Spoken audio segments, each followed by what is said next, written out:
So once again, as per the incredible magic of the moon, she wasn't giving us anything. For hours I kept peeking out here. Nothing.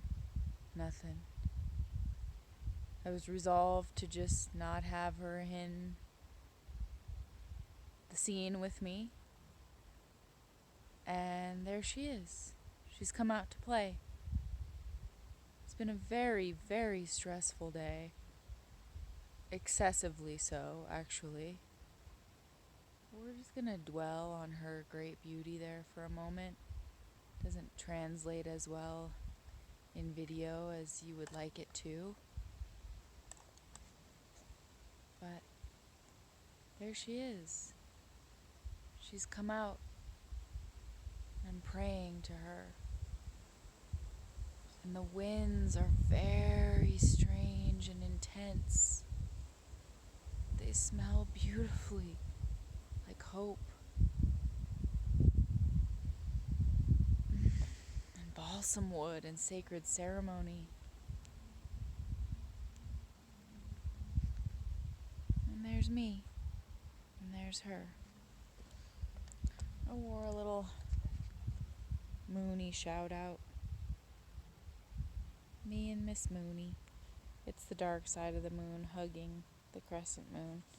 It's a little wrinkled. If you saw a video of the day that I've had, you would understand the minimal costuming. But what a beauty.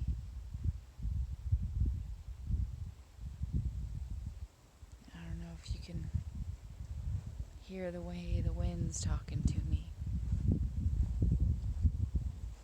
But it's really something.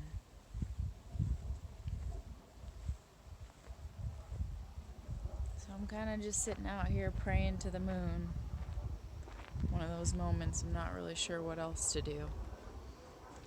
So that's what I'm doing. And I'm letting you in my view. Come, enjoy the weird, skewed view. And there she goes, behind the clouds. Seriously. She's gone. We just got her for that moment. So, yep, I wore my mooniness. Feeling looniness, really, just loony. Okay, so, nutshell. You're not even with me right now. You're with me in the future moment. Or maybe you're with me always. I don't know. Are you? I know she is. I hope you are. So my dog has been very sick today, and I've said before in my videos I always used to make fun of dog moms, like, oh, there's no such thing, you know, that's like a little over the top, and now I so am one. I so am one, and I'm like, dear Luna, dear God, dear goddesses, just please let Gizmo be okay. So, yeah, it's been a really tough day, and if you have a pet who is also your child, then you know how wildly painful it can be to see them suffer. But, yeah, he had some throw up and some blood in his throw up, and he's had some blood in his stool, and I'm not going to go into all the nitty gritty of it because it's been quite gritty, but you know, luckily we have the best vet in ever. Our vet is amazing and got us in straight away, and yeah, he got an injection of antibiotics and an injection of painkillers and an injection of anti-nausea medicine and fluids for hydration and blood tests, and he's just a little guy, you know, he's just a little guy. So now he's all loopy and kind of drugged out and keeps looking at me with his little tongue out like, Mom, what the hell is going on with me? And I don't know, she's testing for a bunch of different stuff. She thinks maybe little rascal got into our compost pile. I'm gonna like beat myself up about forever, but it's a possibility. Perhaps has some kind of bacterial infection. It's just like, oh my god, the body is so complicated, and a little 12-pound body is like so complicated, and everything's just like stacked right on top of itself. And just put out whatever, you know, whatever sparkle, whatever prayer, whatever you got for his health, for little dude. Because I'm just, yeah, I don't mean to be rude. I'm just totally focused on little dude, so what I can give to this is only what I can give right now. Even though it's day 200. Wouldn't that be crazy if I said 100 and we just time traveled? It's day 200, and that feels like a big deal. It feels like a big deal. You guys, I've been doing poetry for 200 days! So today's just kind of a weird one. I read that it was international, one of those. Either we're nationally respecting and worshiping the moon, or internationally doing so.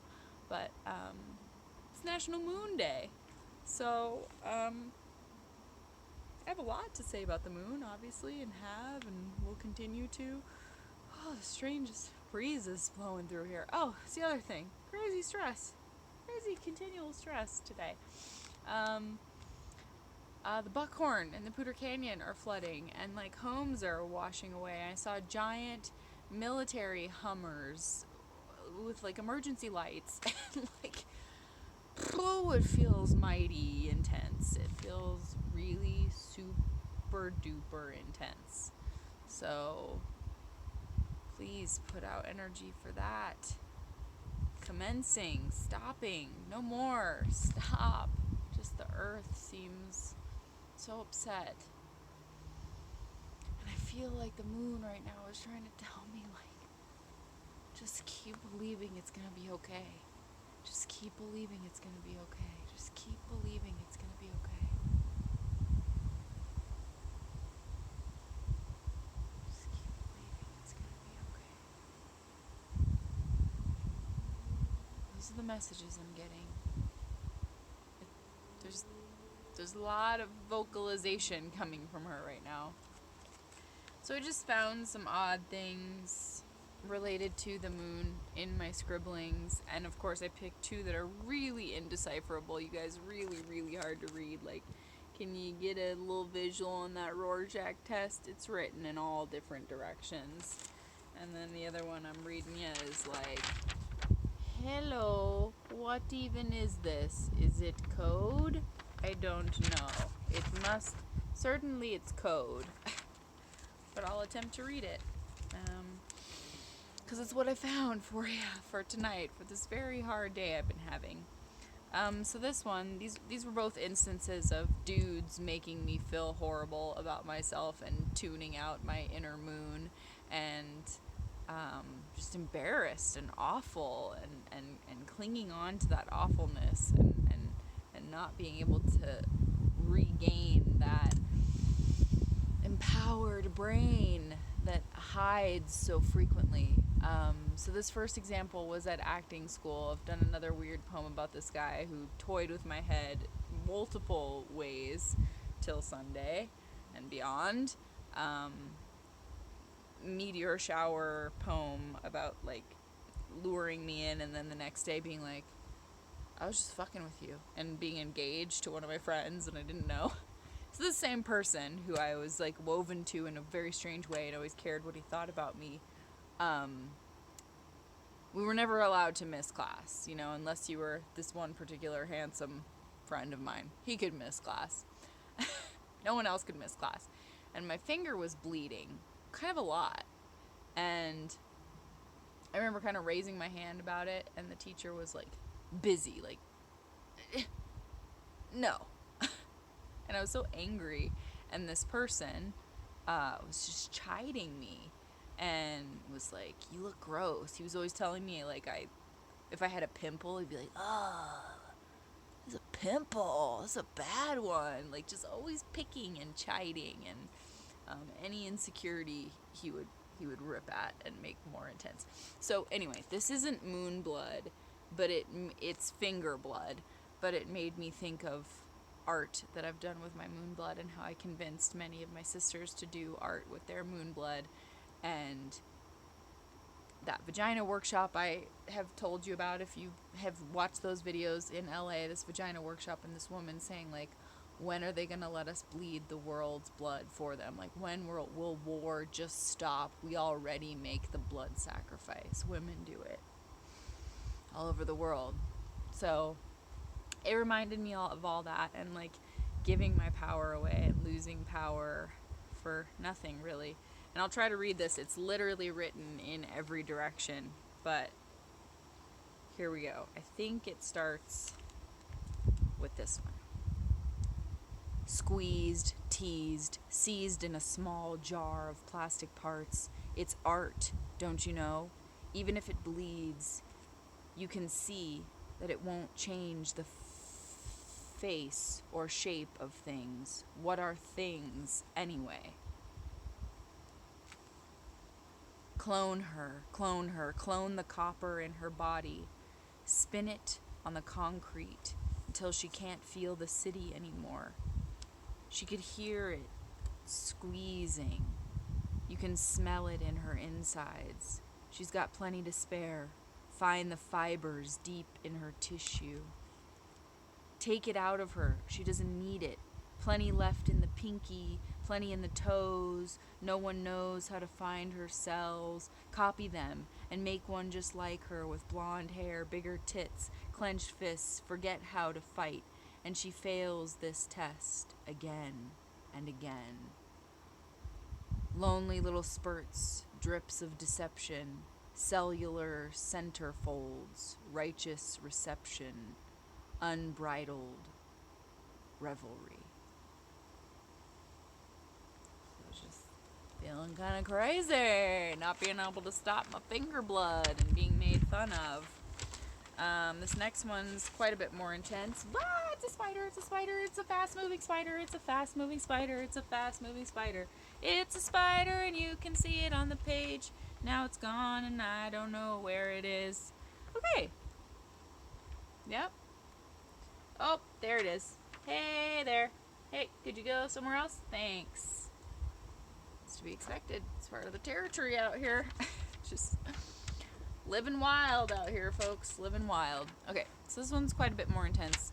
I think I've told you before, I played the moon in a Frederica Garcia Lorca play called Blood Wedding. One of my favorite roles. Really intense. I did like really intense dance movement and climbed on people, and my hair took 5 to 5.5 hours every time I did it. I twisted it in wires, each little piece in huge wires, so that it made these like wild, huge, like lightning bolts, and sprayed them silver and glitter, and just I got really into it. Obviously I'm pretty into the moon, so I got really into it. And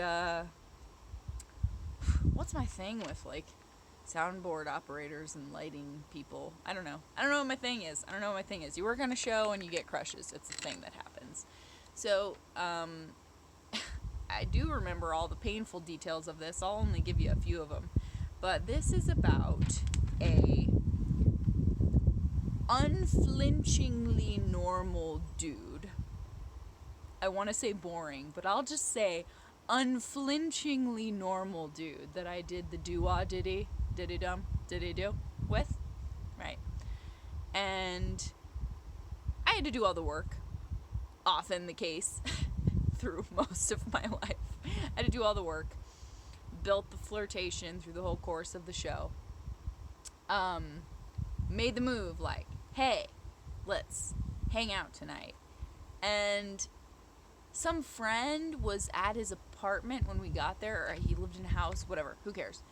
Some friend was there and was like, oh, I wanted to like play this video game. And it was like, oh, dude, well, I've got like this chick and I have my crazy wire lightning bolt hair. And I'm like, hi. And the friend was so like, oh man, I had plans, I brought chips, and acted like it was this monumental thing. I was like, that's cool, I haven't been laid in 2 years and been really working on this one.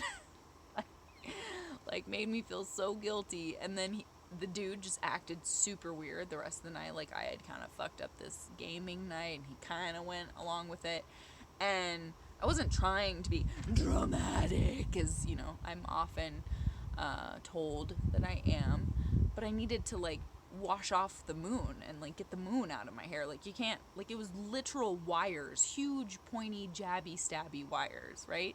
So I asked, like, can I use your bath? And he was like, sure, like, that's a little forward for, like, I was like, well, yeah, dude, I'm, like, at your house, I don't know, like, I'm fucking silver. So I had, like, thick silver makeup and glitter and fucking crazy hair. So I undid the moon, and then when I came out, I did kind of like a, I guess, in my mind, it was like a sensual display. Anyway, he made me feel stupid, and like I was very extreme, and like I ruined his video game plans, and it was all very like pity blah. Like, here you go, here's some pity blah. It was awful. It was pretty awful. And I just remember being in the tub too, feeling like so confident, like I'd had a really great show, and like my heart was pounding, and I was like, cool, yeah, it's gonna be cool, sensuality, and I was like feeling myself in the tub, and he was so shut down to me and weird, and I kind of called him on it, and he said that my sexual display seemed put on, and I was like, oh, where were you the night of every other night I've been hitting on you and like building this whole thing, and like, oh, okay. And blah blah blah blah. So you'll hear it in the writing. It just was very unclimactic for the moon, you know. It was hard. Oh, and I had that same evening. I don't think he saw much of this, but I had a real breakdown because it was very method. I'm very method, and God, I spent so much time with the moon, just worshiping her and howling at her. And it poured rain that night, and I like went out in the rain and howled by this lamppost, and a friend of mine was getting electroshock treatment at the time, so I was just like, I was in this very like intense like blah, and I wanted other people to see the moonlight bursting out of me, but like, people only see what they want to see, you know, they only see what they want to see, and if they want to be annoyed by it, they're going to be annoyed by it. So this was the feelings of that evening, and it was a weird one. I thought long and hard on the bit about the moon, or my attempts at being the moon, I should say. It was a crushing force on my already hurting head.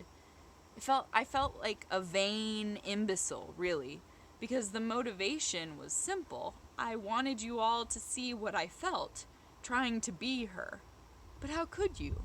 Only I felt it. No one can give the force of a time spent in their own skin to another. It belongs solely to them, to me, to the feeler of intensity. Then I pondered like a fool whether the whole spanse of tepid romance could have shifted had I not been so hopeful or proud of my lunar dance that night. The words of the moon, I thought, would end the build-up so well, but you didn't hear them, because I was ruining your friend's plans, and it filled your head. Did the voice start then, I wonder? Now I'm angry with myself in so many strange ways I cannot stop or find self-forgiveness for. I guess even the moon ends up on the floor, wondering what the fuck her deep, drippy feelings have in store for her next. They roll their eyes and never kiss her neck. Such a big vessel. Such a big vessel. Feels bigger neglect. Why do I select these boys you couldn't write 3 interesting chapters about? All sentiment starts to sound like chatter. My hair took 5 hours to be Luna. Even then, it didn't impress him. God, where does it go? It goes all over the place. Even then, it didn't impress him. I should have found a textbook explanation for his feelings of my perceived put-on sexual display. But I felt grasping and dizzy, unable to stop him from the predictable decision he had already made. Most guys would be content getting laid by pre-programmed bots. What do you want me to be? A cardboard box? I nervously pulled threads from my cute socks. So, needless to say, I didn't see the right or simple words, but rather the most deeply rooted, complex, and perplexing. I could have explained quite simply that even semi-good sex makes me twitch. I'm a twitchy lover, more than most. In moments of passion, especially passion I've been waiting a while for, my body spasms. Sometimes continuously. If only any clumsy dudes bothered to soothe me sinuously, sweetly like a river on a completely calm day, but they just grunt and huff and turn away. Many men are alarmed at this. It's a trigger I do not hold my finger on. It just happens to me. You might say this is a part of the character I inhabit, the one I play most days. It isn't climax that's never been within my grasp, but why would I want it if a fraction of it raises so many agitated eyebrows? That was a mild display of the twitching capabilities within me. They want me to be their naked waitress. What would you like? Cue displaying tits. Yeah, I'm the moon. But just one frame of a cartoon to these spooning novices. So, goes without saying that wasn't a great time. I didn't have a great time there. I was hoping she'd come out once more for you to say, "Good night, moon." But she's ducked behind. I've been crying all day, guys. Sorry, I can't talk. She's tucked behind a very thick blanket of clouds now. But gosh, like, the world is just something. Just kind of want to, like, go in it a little. Hopefully my phone doesn't bark at me, because it's like every year you gotta buy a new one or it's gonna be annoying. What do you know? You can't really see much, but like just the way the leaves are blowing holds so much knowing and has so much to say. There's a lot of hubbub too, a lot of motorcycles, like a lot of dudes just gotta about it. And I wish everybody could just like silently appreciate a little like these.